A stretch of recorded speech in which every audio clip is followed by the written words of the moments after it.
ಇವತ್ತಿನ video start ಮಾಡಿದ್ದು ಬಂದು ನಮ್ಮ ಮನೆ ಸುಂದರಿ ಅವರು. ಏನು ಅರ್ಥವೇ ಆಗ್ತಿಲ್ವೇ ಈ ಕೇಸು?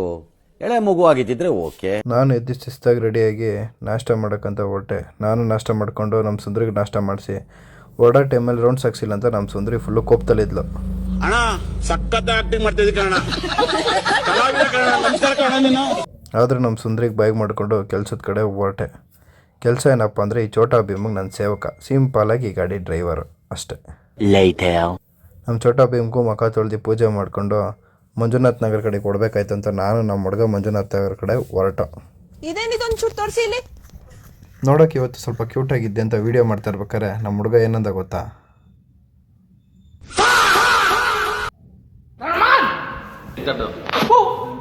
ನಮ್ಮ ಹುಡುಗನ ವೀಡಿಯೋ ನೋಡಿ ನಮ್ಮ ಫಾಲೋವರ್ಸ್ ಒಬ್ರು ಅವ್ನಿಗೆ ಪ್ರಪೋಸ್ ಮಾಡೇ ಬಿಟ್ರು ಕೊನೆಗೂ. ಸೀದಾ ಮಧ್ಯಾಹ್ನ ಊಟದ ಟೈಮ್ ಆಯ್ತು ಅಂದ್ಬಿಟ್ಟು ಊಟ ಮಾಡೋಣ ಅಂತ ಊಟಕ್ಕೆ ಹೊರಟೆ. ಮೆಂತ್ಯ ರೊಟ್ಟಿ ರಾಗಿ ರೊಟ್ಟಿ ತಿನ್ಕೊಂಡು ಹಂಗೆ ಒಂದು ಕಾಯಿ ಒಳಗೆ ತಿನ್ಕೊಂಡು ಟೀ ಕುಡ್ಕೊಂಡು ನಮ್ಮ ಡಾಕ್ಟರ್ ಹೇಳಿದ್ನ ನೋಡ್ತಾ ಇದ್ದೆ. 2 ನಿಮಿಷಕ್ಕೂ ಏನಾದರೂ ನೀನು ತಿಂತಿರ್ಬೇಕು, ಲೇಟಾಗಿ ಸಾಯ್ಬೋದು ಅಂತ ಹೇಳಿದ್ದಾರೆ ಡಾಕ್ಟರ್ ನನಗೆ. ಸೀದಾ ಗಾಡಿನೂ ಲೋಡ್ ಆಗಿತ್ತು, ವೇಮೆಂಟ್ ಹಾಕ್ಬಿಟ್ಟು ಅನ್ಲೋಡ್ ಮಾಡೋ ಜಾಗ ಗಾಡಿ ನಿಲ್ಲಿಸ್ಬಿಟ್ಟು ಹೊರಟೆ. ಸ್ವಲ್ಪ ಹೊತ್ತು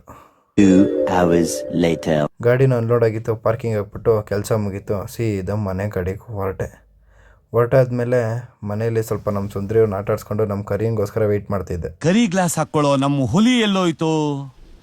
ಎಲ್ಲಿದ್ಯೋ ಹುಲಿ? ನಮ್ಮ ಕರಿನೂ ಬಂದಾಯಿತು, ಕರಿನ ಹತ್ರ ಮಾತಾಡಾಯಿತು. ವೀಡಿಯೋನು ನಮ್ಮ ಸುಂದರಿಯವರೇ ಮುಗಿಸ್ತಿದ್ರು. ಇದೇ ವಿಷಯ. ಮತ್ತೆ ಸಿಗೋಣ. ಸ್ವಲ್ಪ ಲೈಕ್ ಮಾಡ್ಕೊಂಡು ಫಾಲೋ ಮಾಡ್ಕೊಂಡು ಆದಷ್ಟು ಸಪೋರ್ಟ್ ಮಾಡಿ ಅಷ್ಟೇ.